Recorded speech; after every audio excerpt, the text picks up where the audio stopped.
Hello, everyone. I'm Brian Reynolds, the Chancellor with the Archdiocese of Louisville.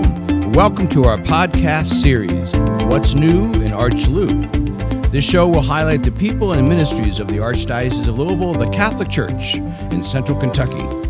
Join us each month as we welcome guests to discuss what's new in the Archdiocese and invite you to get involved as you deepen your own engagement in your faith. This program is brought to you by the ArchLou Podcast Network. And you know, folks, we've been doing this for a number of months and have gotten lots of good feedback from you. So we wanted to give you that opportunity if you've wondered, how can I give feedback or how can I suggest a topic for a show? So it'll be on the screen here. All you have to do is write to COMM, that's short for communications, COMM@archlou.org. Just give a message in there and we'll take a look at it and see what you have to say.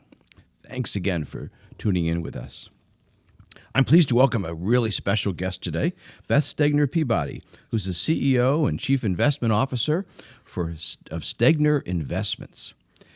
Every single employee, the thousands of people who work in our schools and churches, benefit from the work of Stegner Investments, which is one of the firms that guides and invests our employee and priest retirement funds. So we're really grateful, Beth, for that work, and all of our employees appreciate you.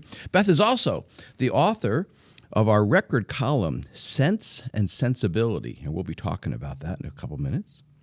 Beth and her husband, Doug, have 2 children and are members of St. Agnes Parish. So, Beth, welcome, first of all. Glad you're here. Thank you for having me. I'd like to ask you to briefly introduce yourself to our audience, if you would. Well, I'm a lifelong Louisvillian. I went to school in the Northeast and decided to bring my husband back home. So when we came home, we worked for local banks and then decided to start our company about 30 years ago. Well, I started it with my dad, and then we have 2 girls. They went to St. Agnes and then on to Sacred Heart, so we're proud Valkyries. Yeah. And we're just glad to be here.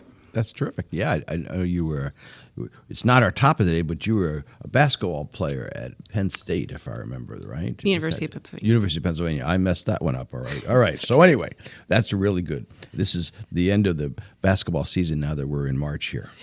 Now, before we get to our questions, I thought I would share a bit with our listeners and viewers, a bit about the background about your monthly column, Sense and Sensibility. This initiative was sparked by a grant the Archdiocese received from the Lilly Endowment, which is focused on financial literacy for church leaders. The research that the endowment did was showing that pastors and other church leaders are often weighed down by financial challenges due to their own personal debt, including seminary debt or college debt, emergency situations, health issues. And employees have the same issues. Of course, most people have those sometime in their life. And managing those finances often impacts their ministry and it gives them extra struggles to be concerned about. Thus, the national project called the Economic Challenges Facing Pastoral Leaders was born. And in the Archdiocese, we benefited from that grant, and we're doing a lot of various training programs and resource development to address economic challenges. Well, a few years ago, the grant initiative, we thought about spreading the knowledge about financial literacy more broadly to our parishioners. And Lily really liked this idea, and hence Beth's column was born. So, some may ask us, why does the church sponsor a column in your newspaper about money? Is that even appropriate? Well, as Catholics, we believe that everything we have is a gift from God, and that stewardship of our resources is what makes us a disciple, that we have to, as disciples, we care for what we've been given. Thus, taking good care of our gifts is not only important, it's necessary and appropriate. So Beth's column helps us do that and think about those things. So Beth, first, I want to thank you for your participation in Sense and Sensibility and using your gifts to provide tools and education for our readers of the record. So first question for you. What have you discovered as you've taken the time to write these monthly columns? I've discovered that more people read the record than I realized. That at least once a week someone stops me and says, hey, I read your article last weekend. And just on Monday I had lunch with somebody who said, thank you for the article about weddings because my family just went through that and we used some of the ideas in your article to avoid fighting with the other side of the family. And that just gave me great joy. That's terrific. Tell us, where did the title Sense and Sensibility come from? It was a mixture. My sister Missy and I were kind of playing around with the idea, and then we ran it by Marnie, and she's a Jane Eyre. She's a fan, and so we played with the lettering and dollar signs, and it just made sense, and it's sensible. And so we just thought we would make it kind of a layman's column on things that seem very complicated, but they're really not if it's explained in a simple way. Marnie, of course, is the editor of the record, and she really likes this column. We get feedback on it, and it's again, the whole idea was to make financial issues more accessible to people. So I'm glad you're doing that. Thank it's you. a real good activity we're involved in with. Okay, let's get to some specific topics now. What is financial planning all about? I think financial planning has sometimes gotten a bad rap in terms of people think someone's trying to sell you insurance. At the end, they'll give you a big financial plan, and it's 50 pages long, and at the end, they charge you, and then they say, well, let's buy some insurance. I don't know why it's so difficult for people to talk about money within the families. I think it's a sense of pride. I don't know if it goes back to generationally after the Depression, no one had money, and so people just didn't talk about money.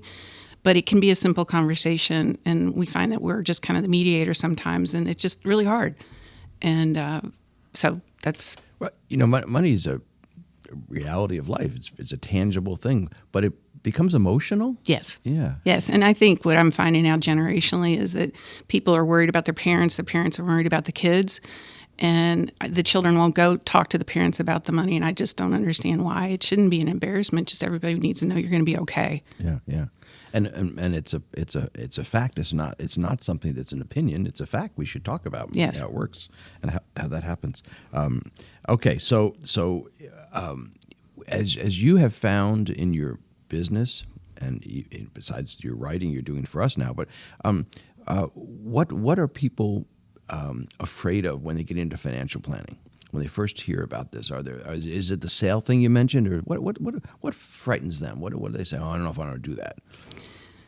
I think a lot of people aren't numbers people, and so when you start spitting out budgets and percentages, they kind of shut down. Yeah. However, I've found that people spend more time looking up the price of a new television or a refrigerator than they will looking at their investment options that are available in their retirement plan. More often than not, if you ask somebody, how much are you contributing to your retirement plan? How much is your employer matching or not matching? They can't tell you. Yeah. What are your investment options? Who's the custodian? They can't answer that. And it's their biggest bucket of savings. So it always, I don't understand why it's not, the websites are great. The information is all out there now. There's no reason not to explore it just a little bit, but they're intimidated by the numbers, I think. Yeah. And there's so much, you used the word before about sales and fear of sales. I think I get something that has to do with my age, I suppose, but I get something about retirement or insurance or investments every couple hours to one of my email addresses or something. So it's all out there in front of us. And then those seminars to go have a free lunch at Ruth Chris, and you just feel like you're a sucker walking in there wondering, because you just don't know. You're ignorant and don't take the time really to explore it, so you can be misled. I think also just as an industry, there have been bad apples out there. You had the crisis in 08, 09, and a whole generation lost their equity in their homes. They watched their parents lose their jobs. And I think people are just afraid in general of investing because of that most recent, well, it's now decades ago, but they're just afraid. Well, people carry that fear with them for a while. Yes. Well, let's now take this apart a little bit. Let's break financial planning into some categories. Let's start with budgeting. How important is it to budget? It's as important as going to the dentist twice a year, but I think people would prefer to go to the dentist. Again, it's the conversation at the kitchen table people don't want to have. And I think it could be generationally too. I grew up in a household where my mother didn't work. She was given a budget, and she had to stay within that budget. She never got a raise.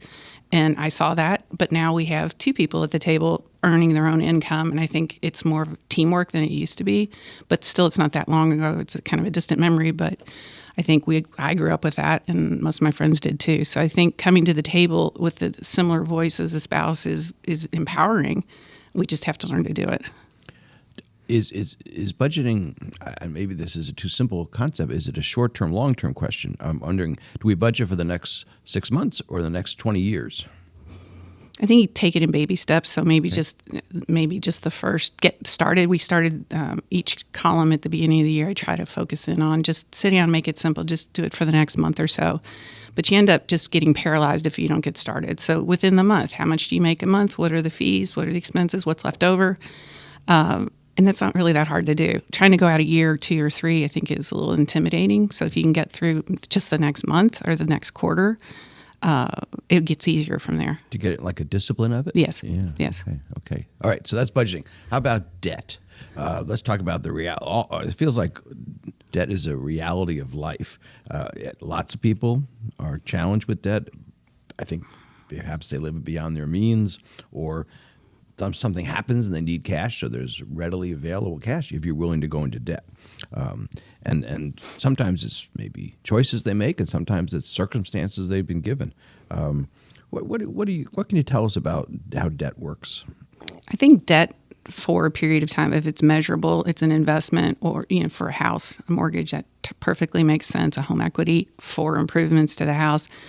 But credit cards, just kids get out of school and they're inundated with offers, and they don't realize what they're getting into, and it gets a little kind of crazy. I'm really worried right now because interest rates have gone up, and we've had multiple clients call and say their home equity line each month is now doubled. They took on this debt when interest rates were so low. So I think that debt can be good if it's intentional for the future, but not to buy a dress for the weekend. Okay, so. What makes it dangerous? Is it you can't get out of it? The ease with which you can do it. And with online shopping now, where your credit card is saved, you just go on and there press it is. A button. Yeah, you press a button. I think that's really, and it's on your phone. You just sit in your board and you're like, oh, I can go get this. I saw on Amazon, and it's almost too easy. So I'm not a big credit card fan unless you're paying it off each month, in lieu of cash. But otherwise, any debt, I think, should be for your future. But what about emergencies? Don't you just isn't it just what you're supposed to use it for? Well, I'm also a big proponent of savings. Having 3 to 6 months of savings set aside in an account so that you would tap that first before you would. Credit card debt is the interest rate is so high. Okay, let's. And then they trick you. You miss the minimum, and then it's that cycle.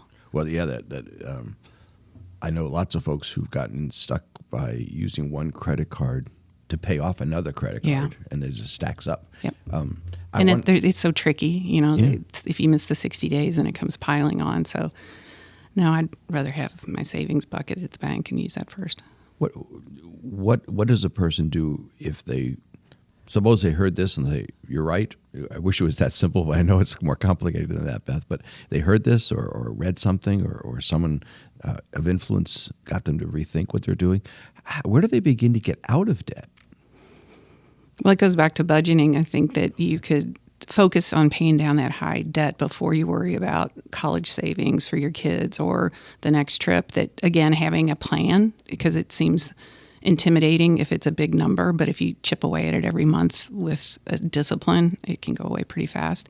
I was also reading this morning that you can also call your credit card companies or your debtor and ask them for some forgiveness, or to lower the rate or to extend it. Just let them know. Go ahead and talk about it. Let them know that you're struggling. You might have lost your job.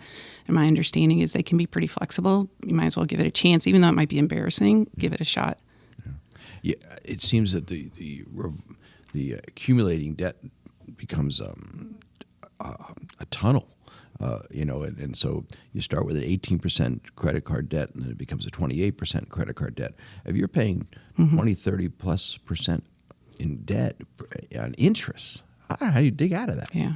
There's several nonprofits that you can look up that can help you through that too. They won't charge you a fee. It's somebody to talk to help you establish that discipline. Okay, so we got budgeting, we got debt. Now, planning for the future. Both you and I and our spouses our children are grown. So we're past funding for college, thank goodness. But what do you tell your clients or friends who are trying to figure out how to start saving for college? What do they do about college financial planning? Well, I'm a big believer in take care of yourself first, because 18 years from now, you kind of figure it out. So make sure you contribute as much as you can to your retirement plan so you have all those years of growth, because as every year goes by, you miss that ability to contribute for that year. So take care of yourself and your family first, and then worry about college. I'm a big believer in 529 plans. I've written that a couple of times where grandparents, the shiny toy that gets put in the closet 3 days after Christmas, why not go ahead and set up a 529 and then just contribute $50, each holiday to that, and it can grow significantly. So your friend is time, is putting a little bit away, again, back to discipline. If you're saving, for your retirement plan, there's a little bit coming out of every paycheck. So for a college plan, you could just do the same thing a little bit if you have extra savings, a little bit. And so times your friend compounding over 18 years is pretty meaningful. I want to underscore that point you started there with. Take care of yourself first, because you can't make up those years, I guess, huh? Yep. Is that how that works? Yeah. Yep. There are alternatives about how college can be funded. You can get into college debt too. That's another challenging thing. But if you're the parent, you ought to be careful about not putting all of your resources. Okay, that makes a lot of sense. All right. I think some people, I've seen that happen often, where people were so worried about college, they were funding their kids, and their kids were 15 and they had no money for retirement. And so the kid's going to be fine, but you were 15 years behind because you took care of them instead. Yeah. What'd you tell your kids? I got you through college and I'm moving into your business. That's right. That's right. You can take care of me later. That's exactly right. Okay, budgeting, debt, college. Let's talk about the word savings. I grew up in it. Everybody had, versions of what is called a piggy bank. Mine was never a piggy bank, but a place you're supposed to put money. I remember I got a first savings account when I was a child. It had $50 in it. I don't know where it came from. It wasn't mine. But I remember thinking, well, that's interesting, that it grows and then you could do things with it. What's such a basic concept? And it's hard when you're living beyond your means to how you're going to save. So I want to go back to that again, because savings is the pathway out of some of these things if you don't put a little bit of money aside. Mm-hmm. But it feels silly to put $10 aside sometimes. Help us with savings. Well, it's quite easy. That's why I think retirement plans are so popular at work. It comes out before it ever hits your checking account. You don't even know you're missing it. And in the past, you weren't earning any interest on the savings for the past decade. Banks weren't paying anything because interest rates were so low. So I think the power of compounding, now that rates have moved up, 4 or 5% you can get out of a money market fund. The power of, you were excited, it was $50, then it became 51, 52, 53. There's a sense of pride. So I think we've gotten back to that. But before, you were just putting aside, not earning anything. Yeah, I know investments go up and down, but you're absolutely, I can remember, I was 10 years old or whatever I was, but seeing those days we had a savings account book, like some sort of little booklet, and it went from $50 to $52, and I didn't even do anything. Like, wow, that's pretty good. Yeah. Hopefully we're back to those days. Yeah, I hope so. Well, that gives us to one of your specialties of your firm, and I know your own convictions, because we've talked about this before, which is retirement, a very relevant topic for lots of people, including me. In addition, people talk about Social Security and whether it'll be solvent, financial planning, what to rely upon, and that whole topic could become overwhelming. So let's start with some of the things in there. How do you answer people's questions about, is Social Security going to go away? I'm putting you on the spot, I know. No, it's okay. I believe in the government, and I don't think they're just going to take a generation and not pay what they promised. I mean, it's our money that they've had this period of time. I think it would be more, we've been impacted by, they've stretched out the date. It was 63, 4, 5, 6, 7 and a half now for me. I think we might see a little bit, although France just went through that and it didn't go so well. But you might see more of that. But I think it'll be there. I think a lot of people make the mistake of taking Social Security early because, by golly, I want my money. I don't want the government to have it. But just the bump this year was about 9%. So if you don't take it right when you can earn 7-8%, which I would love to get out of the stock market, and I can't. So I think that people sometimes just too quickly make the decision to take it when they can, and they'd be better off waiting several years and getting that compounding. It's a big, big number. Oh, you wrote about that too, about the importance of that. Every year beyond the whatever year you're eligible for full Social Security, it goes up like 8%. It does. For a few it does, years. and with no risk. Yeah. As opposed to trying to take that money out and then investing it and trying to get 8%, which is a difficult thing to do. Okay, so Social Security. The other one is these retirement funds of different types and so forth. You help us a lot in the Archdiocese. We have Our retirement plan, as you know, takes care of all of our school teachers, our social workers, our cemetery workers, our priests, all of our staffs of our churches and agencies. So it's an important part. I believe, and I know you've helped me talk about this and think about this over the years, that it is the employer's, I believe, moral obligation to help people plan for the future, and that's why we have a retirement fund. It's not just so they can save, it's so we can contribute to it, so that their future is our business, not just their present time. Retirement planning. Any other secrets you can tell us about how to do retirement planning besides Social Security? Well, I think you do have a generous plan. You didn't pay me to say that, but it's true. And just as pensions went away, I think good employers realize that they are there to help their employees. And so it's not cheap to offer retirement plans. And there's lots of advice out there at the provider. I know if you go to Empower's website, you can learn lots. That if you feel ignorant about investing and saving, that nowadays the beauty of the online services is it's all right there for you to find. And your employer, you can go online. Most people don't even know their PIN number. So I would argue that, seriously, the first step is to find out your PIN number, call the 800 number, and go online and just mess around. Pretend like you're looking for a television or refrigerator and go in and see what opportunities you have. There's little thermometers, and they can teach you if you're on the track to success or not, and then give you opinions on how to get there, how to save more. It's really easy. So retirement planning instruments online, both in our plan, we have it, of course, for the Archdiocese, but there's a lot of those everywhere. Online. All the brokerage firms have them. It's really, really easy. In the old days, it was very difficult, and that's where I used to do stand up in front of 200 people and do participant education. Those days are gone because it's all just right there online. So that's the famous concept of the value of compounding interest. I suspect you've done it too, though. Maybe because of you and Doug, your household did this all the time. But I remember trying to teach my kids are now 30 and older, but when they were younger, about compounding interest. And it's once you get that, it makes a lot of sense. It's hard to get that, right? It is. And then the flip side of that, human nature, is they're going to remember the stock market from last year and say, see, look, I shouldn't have invested. And our job is to expand that out and say that was 1 year, but the 3 years before that, there was double-digit earnings. Don't be afraid of just one bad year. Yeah, very good. Now, I'm going to do a series of short questions with you because these are topics that probably could make their own show. But I'm going to give you some short scenarios and tell me what we should do. So let's pretend I just got my tax refund for $1,000, and I probably won't. But anyway, let's suppose I got a tax refund for $1,000. What should I do with my $1,000 refund? Not buy the television. Okay, all right, good. Or the refrigerator. First thing I would do is pay down any sort of debt that you maybe spend a little bit, have fun with a little bit of it, go to dinner. But if you've got credit card debt at 17%, just get rid of it. I would just out of sight, out of mind, just pay it off.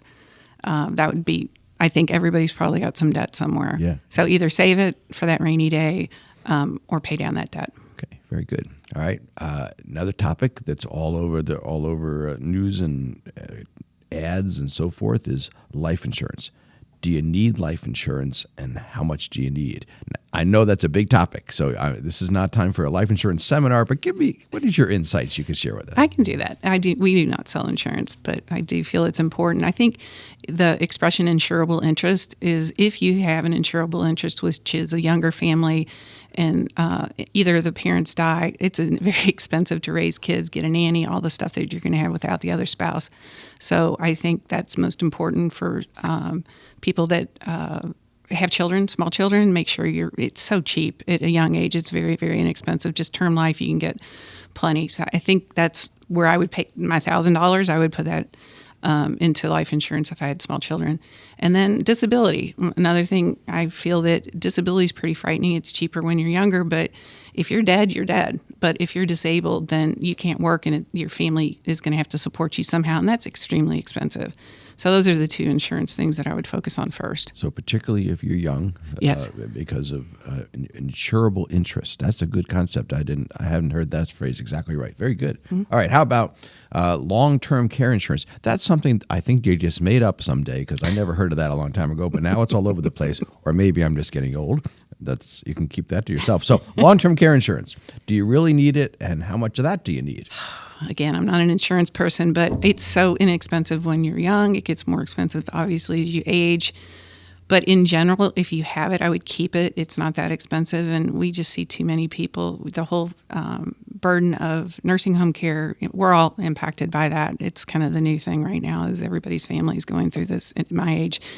I think if you have it, then I'd keep it. If you're young, go ahead and get it. But as you get older, it just gets extremely expensive. So it really depends on your savings. Do you want to literally, would you be wiped out? When my dad died, he was getting $900 a month in Social Security. That wouldn't have afforded anything, but having long-term care really helps. Okay, very good. This sounds a little personal, and it's a trick question. Do you have money in the stock market yourself? Of course. Of course I do.